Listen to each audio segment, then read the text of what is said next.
Announcements. And this morning I am not teaching. We have a guest who's going to be teaching. Jared, come on up.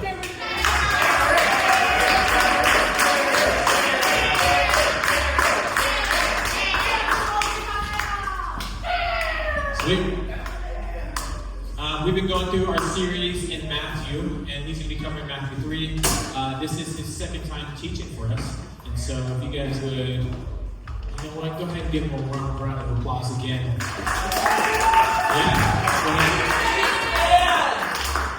Yeah, thanks for that, Alex. Appreciate it. What's up, guys? Good morning, good morning. The boys got a lot of energy this morning. I like it. I'm gonna log into my iPad real quick. Alright. Yeah, well, if you didn't know, my name's Jared. If you didn't know my name, I apologize. Maybe it's because I didn't introduce myself. I'll do better. That's on me. I'm just a volunteer here. I help out Sunday mornings to hang out with you guys. Help out Sunday nights at high school. I hang out with just all the kids. You know, hang out with Dean Wednesday nights. I lead the 8th grade boys. This past Wednesday, we just had our riot night. Who was there? We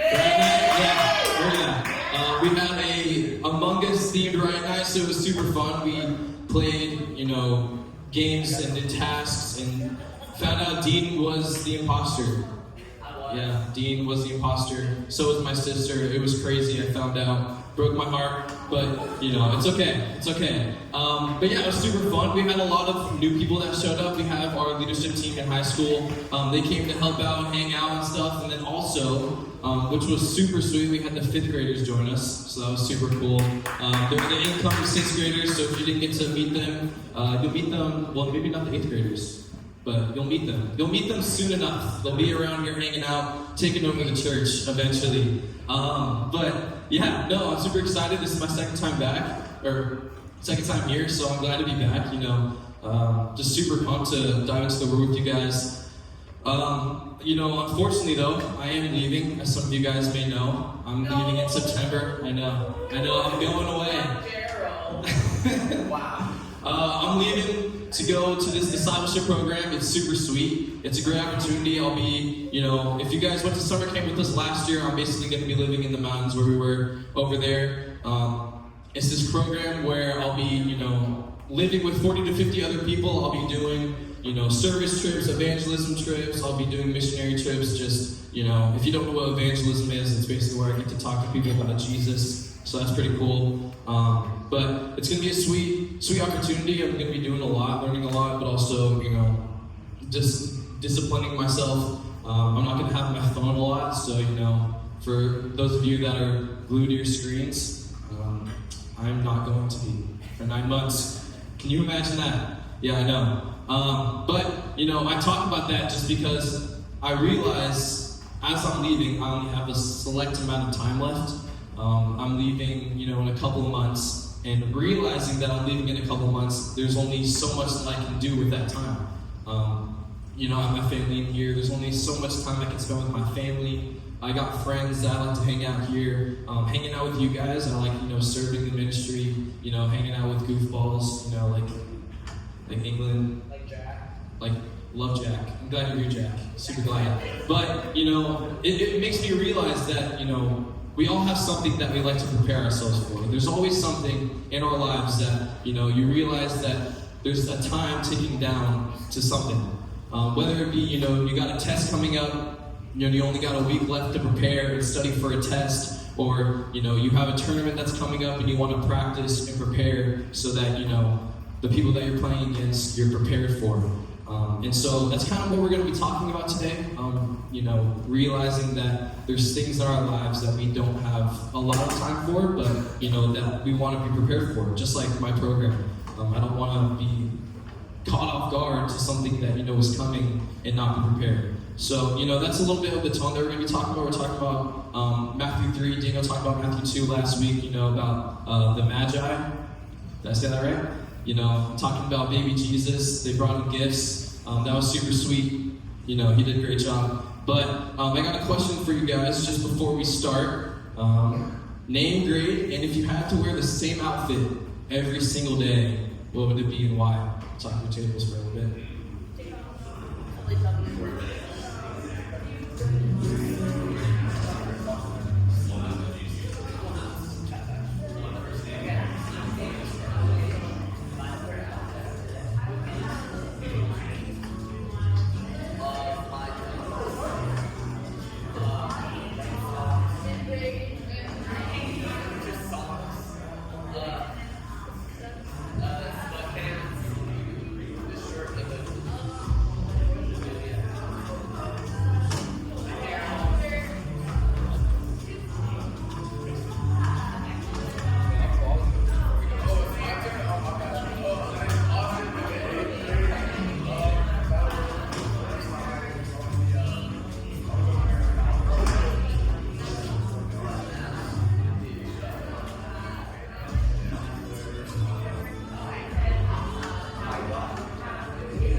answers.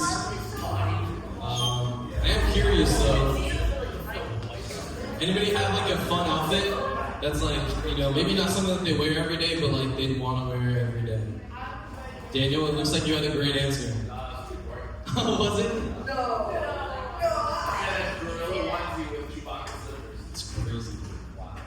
That's That's crazy. You want to wear that every day? That'd be the only outfit for the rest of your days. Yeah. Also, usually, like, the gorilla onesie, you got, like, chiseled abs. Which I feel like just reflects who I am. Oh, right. But just hair covering it so you can't see it, or? No, you can see it. Oh, my bad. Yeah. Anybody else? And also, did you guys, like, I didn't specify that, like, you didn't have to, like, not wash the clothes. Did you guys, like, mention that, you're gonna clean up and stuff, or you're just gonna wear the same thing every day? Daniel didn't. Yeah. Don't wash it. Jack.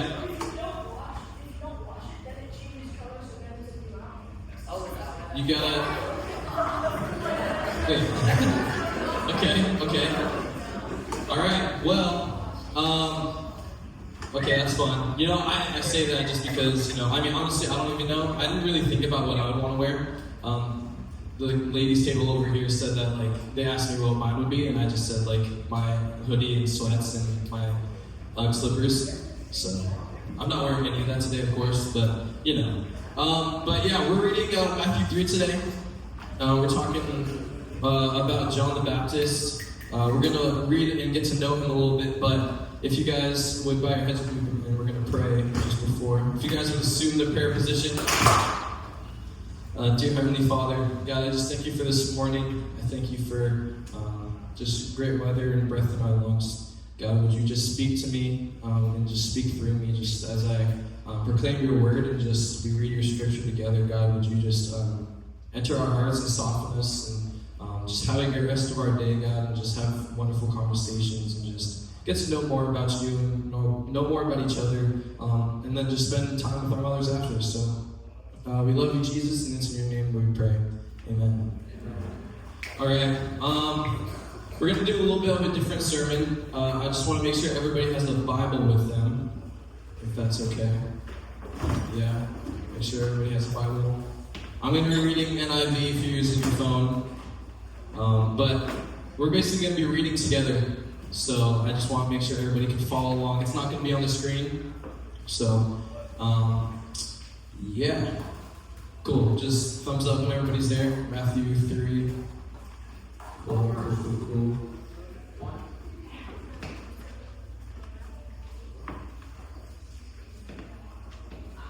Daniel, say we were good? Good, Jared. Do you know you're speaking for yourself or everybody? Awesome. Almost there. What's the page number? Maybe we can help each other out. 458.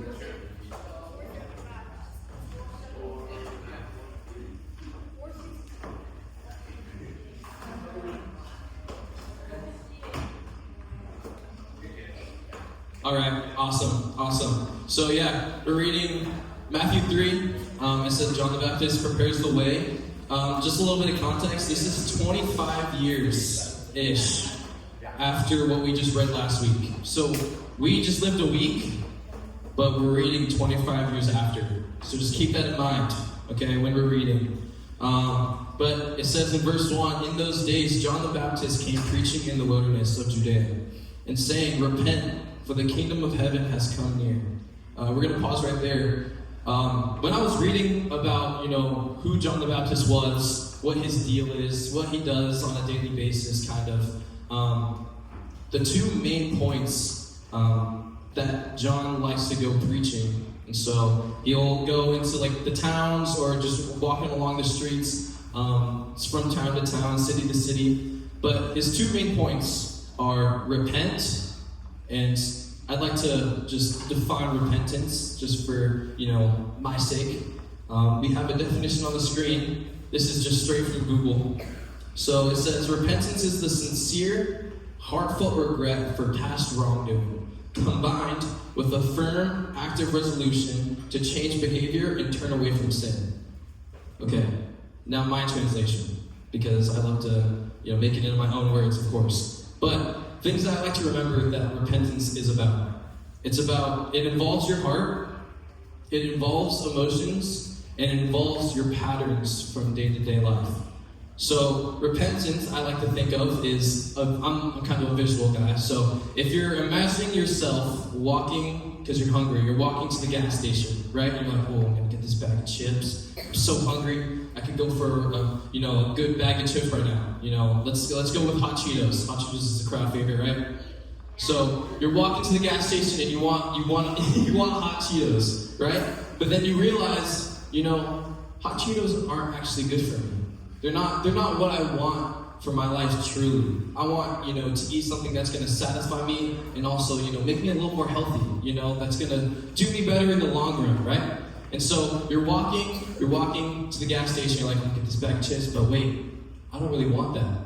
And so you decide to make an active decision to turn and walk to the grocery store instead. And so you're walking, you're like, oh, I'm gonna get kiwi. I love kiwis. Kiwis are awesome. They're super awesome, and I just eat the whole thing. Even with the scan, I'm maybe a weirdo for that, but yeah, I eat the whole thing. Yes. But that's basically what repentance is, right? It's where you're doing something where you probably shouldn't be doing, where you're probably displeasuring God, or you're displeasuring others, or yourself, and you're actively changing that mindset of making a decision. Wait, I feel bad that I'm doing this. I don't want to do this anymore. I'm going to turn away from it and actively seek God or seek what's better for me. And so repentance is going one way and then actively making that decision every single day to turn and make a better decision, better for your life. That's not a feeling, but an active mindset every day of I'm going to change, I'm going to do better, I'm going to change my ways. And so that's the first thing. Repentance, was one of the things that John the Baptist talked about. The second thing is baptism. He was huge on baptism. It's literally in his name that people called him John the Baptist. He baptized a lot of people when he was prophesying and everything like that. And so baptism is basically an outward expression of an inward change. And so you change your heart after repenting. You're going one way, and then you want to declare with your actions, and that's baptism. So just that's a little background. We're going to keep reading verse 3. It says, this is he who was spoken of through the prophet Isaiah, a voice of one calling in the wilderness. Prepare the way for the Lord, make straight paths for him. A little background on John the Baptist again. Before he was even born, he was prophesied to prepare the way for the Lord, to prepare the way for the Messiah, Jesus. And so that's what he's doing. Even before he was born, an angel came to his parents and was like, you're gonna have this kid, you're gonna name him John. He's like, they're like, we don't have anybody that's named John in our family, why would we do that? They're like, because God told you to. And so they do it, and that's basically who John the Baptist is, and that's what God called him to be. And so, just a little background. But it says in verse 4, John's clothes were made of camel's hair and had a leather belt around his waist. His food was locusts and wild honey. That question of what would you wear every single day, this is what he wore every single day. And I can almost guarantee you he probably didn't shower until he was baptizing people in the river. He's wearing the same thing, and today people still will wear, he lived a nomadic life, which he never actually had a home. He just traveled, from city to city, prophesying and everything like that. And so, he lived off of what God gave him. He gave him locusts to eat and wild honey to eat as well, and people still do that today. It's kind of crazy. Locusts are these big bugs that, I could never eat, but people still do that today, which is kind of crazy. But yeah, it's kind of sweet. All right, in verse 5 it says, people went out to him from Jerusalem and all Judea and the whole region of the Jordan. Confessing their sins, they were baptized by him in the Jordan River. But when he saw many of the Pharisees and Sadducees coming to where he was baptizing, he said to them, you brood of vipers, who warned you to flee from the coming wrath? Produce fruit in keeping with repentance. And do not think you can say to yourselves, we have Abraham as our father. I tell you that out of these stones, God can raise up children for Abraham. So, Sadducees and the Pharisees, they're these religious leaders back in the day, right? And so when they're walking around town, you see them and they act all high and mighty, they're praying in the streets, everybody's like, oh, they're so holy, they can talk to God, oh my goodness. And so that's their reputation. And so their whole thing is like an ego of theirs. So they're walking around and they're seeing what John is doing, and they're like, why is he doing this? And John calls them out, and he says, you brood of vipers. And they're like, you're talking to me like that? I have Abraham as our father.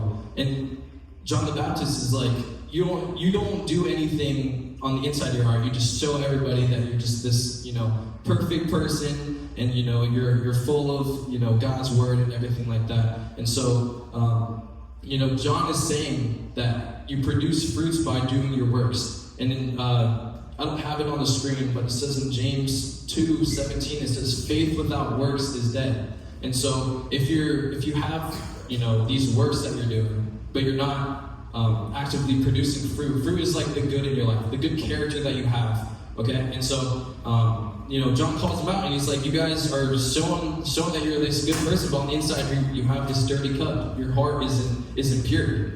And so that's why he's telling these people to repent and be baptized. But if we keep reading, it says in verse 10, the axe is already laid at the root of the trees, and every tree that does not produce good fruit will be cut down and thrown into the fire.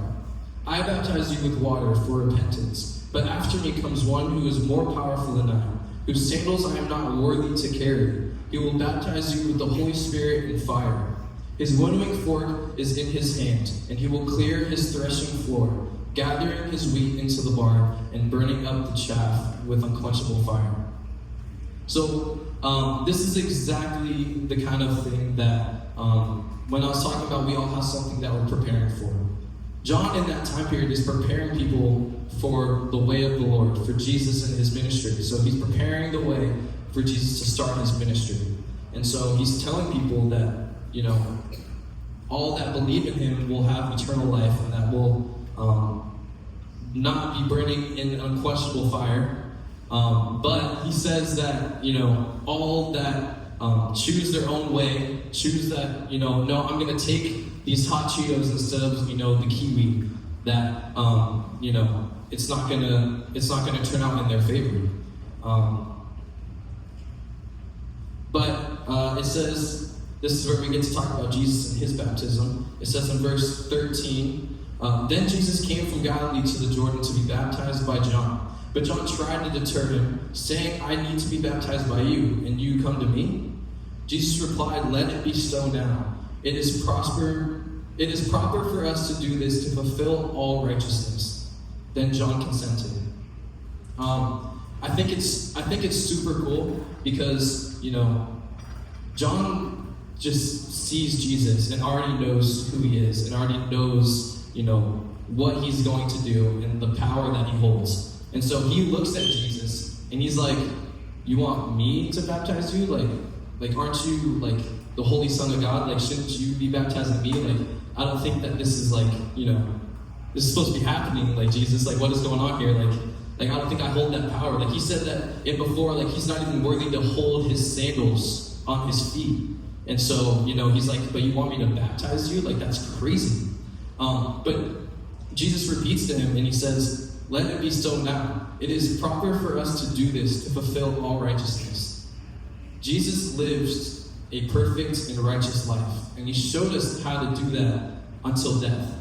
And so his whole reason for doing this is, showing us an example. He didn't need to repent. Jesus obviously, lived without sin, but he still did the will of the Father by being baptized and showing an outward appearance of what was going on in his heart. Showing people to, tell people, and it's kind of a testimony, no, my life is changed because of this God.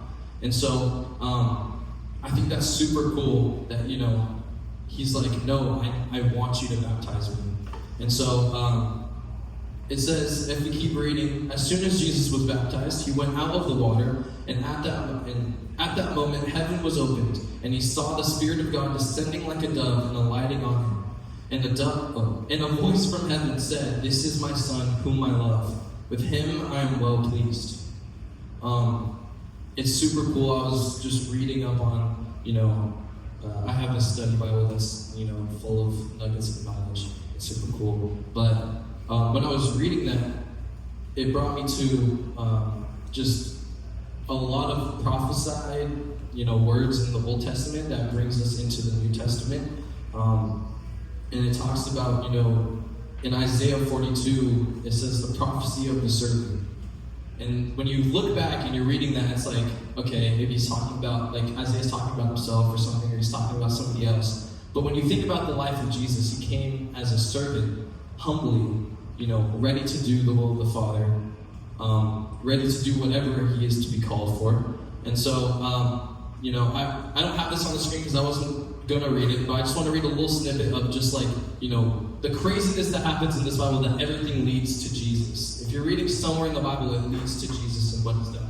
And so it says in Isaiah 42, verses 1 through 3, it says, "Here's my servant, whom I uphold, my chosen one in whom I delight. I will put my spirit on him, and he will bring justice to the nations. He will not shout or cry out, or raise his voice in the streets. A bruised reed he will not break, and a smoldering wick he will not snuff out. In faithfulness he will bring forth justice." If you guys were picking up on what Isaiah was saying, it talks about, his spirit going onto the servant, putting it on the servant, and it says that exact same thing, like his spirit flew on him as like a dove. So I just wanted to talk about just the connection just between who the Old Testament says Jesus is and who he was in the New Testament, and that's exactly what this talks about and how Matthew writes it out. But talking about repentance and everything like that, I said that we're all running out of time. We're all preparing ourselves for an event, something where we need to be prepared for. Just like what happened here, Jesus got baptized and immediately went out to be tempted in the wilderness. And just like Jesus, we're gonna be here, we're listening to a sermon, but then as soon as we leave, we go out to the world, hanging out with people, watching videos, getting tempted maybe by the devil in different ways. And so I want to do a little kind of practice that maybe I can give you guys an example on how to pray. Repentance, I think, is super important. We talk about being repenting and then being baptized. I don't have a bucket of water, so I can't baptize you here, but I can show you guys what it's like to talk to God and repent, maybe for a thought or a word that you said, or maybe even just a face that you made at a random person, and now they think that you hate them. So I have just this prayer because I want to give you guys an example on how to live outside of church. If you guys are just walking to your next class and you're like, dang, I really feel like, God's telling me that I should probably repent for this. Or, maybe you feel bad for, something that you did. Maybe you didn't say hi to somebody on the way to your class or something. You're like, dang, I kind of feel bad. Like, I kind of feel like, the Lord wanted me to say hi to him or something. So I got this prayer. If you guys want to repeat it out loud, you guys are more than welcome to. You guys can just repeat after me. I think it's important, to speak words out loud. I think it's really important, and it brings a lot of just significance when you say words into the air. You can say it in your mind as well. God can still hear you.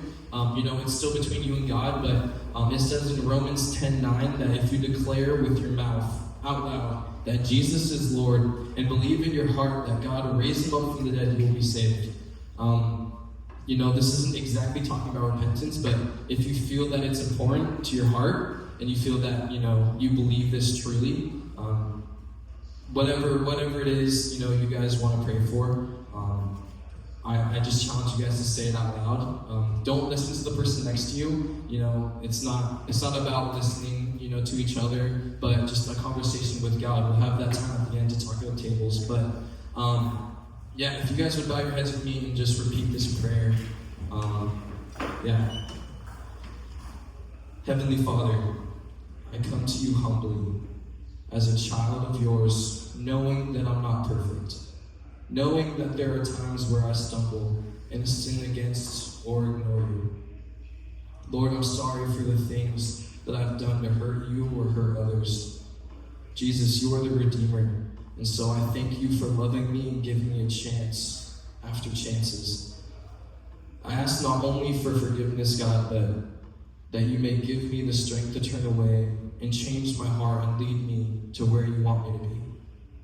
Lord, I pray that I may not be nervous or afraid to talk to you about these things, but that I may be encouraged to not only just walk with you daily, but share what you do in my life.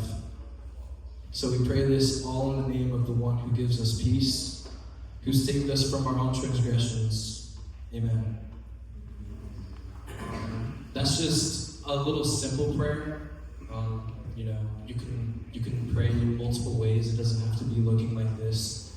But I would just want to give you guys some time where you guys spend time with you and God. Just, maybe you made a mistake. Maybe you, did something that you're not super proud of, or maybe you just want to thank God for the way that He's worked in your life. I want to give you guys that kind of time just this morning, just before we go hang out with our moms and, do all the things that we do after church. But if you guys would just, take some time, you can pray about, literally anything. Just we're going to take just like a minute or two, just praying to ourselves, and then I just want you guys, if you guys are able to, say out loud to your table, just maybe what you prayed for, or, anything like that that's on your mind. So, yeah.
Dear Heavenly Father, I thank you just for everybody in this room. God, I thank you for every soul in heart that's just wanting more of you. Jesus, I just thank you for the vulnerability that you give us, and just the ability to talk to you about anything that is going on in our lives. Jesus, we lift you up, and we love you so much that you gave us the option to be forgiven. Just if we declare that you are King. So we love you. In Jesus' name we pray. Amen. We still got a little bit. I don't know if they're coming out of main service just yet, but if you guys are comfortable, we can talk at our tables. Just maybe you don't have to go talk your super darkest secret, but if you have something on your mind that you'd be willing to share, that'd be super sweet. And yeah, thanks guys.